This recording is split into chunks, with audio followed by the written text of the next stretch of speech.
Siku ya jana msajili wa vyama vya kisiasa hapa nchini Tanzania alikitaka Chama cha Demokrasia na Maendeleo Chadema kuibuka hadharani na kujieleza ni kwa nini kisifutiwe usajili au kulipa faini kufuatia kauli ambazo zilitolewa na viongozi wa chama hicho siku kadhaa zilizopita, pamoja na shutuma nzito dhidi ya viongozi wa serikali ikiwemo pia na njama za kupanga maandamano. Sasa hatua hii ya msajili wa vyama vya kisiasa kukitaka Chama cha Demokrasia na Maendeleo Chadema kujieleza ni kwa nini kisifutiwe usajili, katibu mkuu wa chama cha ACT Wazalendo Ado Shaibu ameibuka na kuzungumza machache kupitia katika ukurasa wake wa mtandao wa Insta. Amesema kwamba mpango wa dola kuifungia Chadema kupitia ofisi ya msajili wa vyama vya siasa italitumbukiza taifa kwenye mkwamo wa kisiasa yanayoitwa makosa ya Chadema yamefanywa na viongozi mbalimbali wa CCM, lakini msajili hajawahi kukiandikia nia ya kusimamisha usajili. Dola ikiache Chama cha Mapinduzi kipambane chenyewe na vyama vya upinzani. Yaliyotokea Oktoba 2025 yalipaswa kuwa darasa tosha kwa vyombo vya dola juu ya hatari ya kuminya kwa demokrasia na kupuuza maoni ya wadau kwa zaidi ya miongo mitatu. Ameandika hivyo kupitia katika ukurasa wake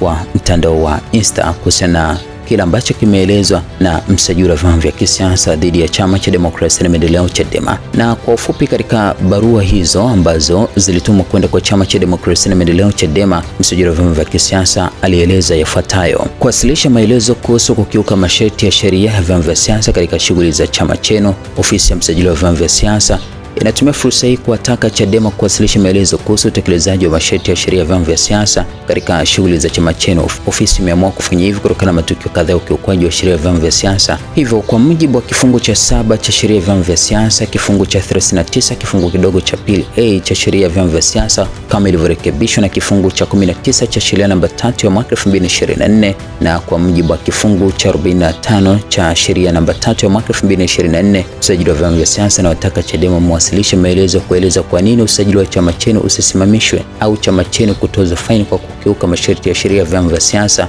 ikiwemo masharti ya usajili. Maelezo yenu yawasilishwe ofisi ya msajili wa vyama vya siasa sio zaidi ya tarehe 20 Mei 2026 saa 9:30 alasiri. Katika ofisi ya msajili wa vyama vya kisiasa waliweza kutoa pia kauli mbalimbali ambazo zilizungumzwa na viongozi wa Chama cha Demokrasia na Maendeleo Chadema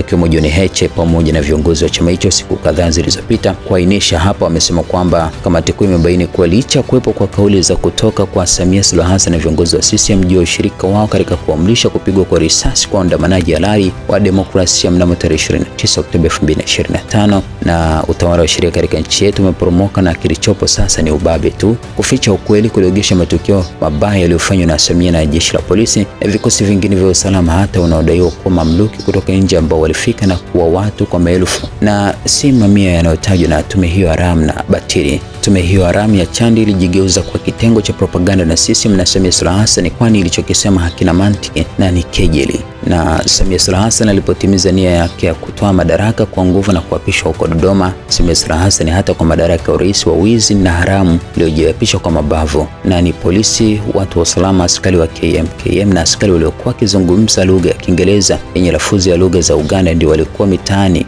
na wanaodaiwa kufanya mauaji hayo ya kinyama. Hizi ni baadhi tu ya kauli ambazo zimeainishwa katika barua hiyo ya msajili wa vyama vya siasa kwenda kwa Chama cha Demokrasia na Maendeleo Chadema.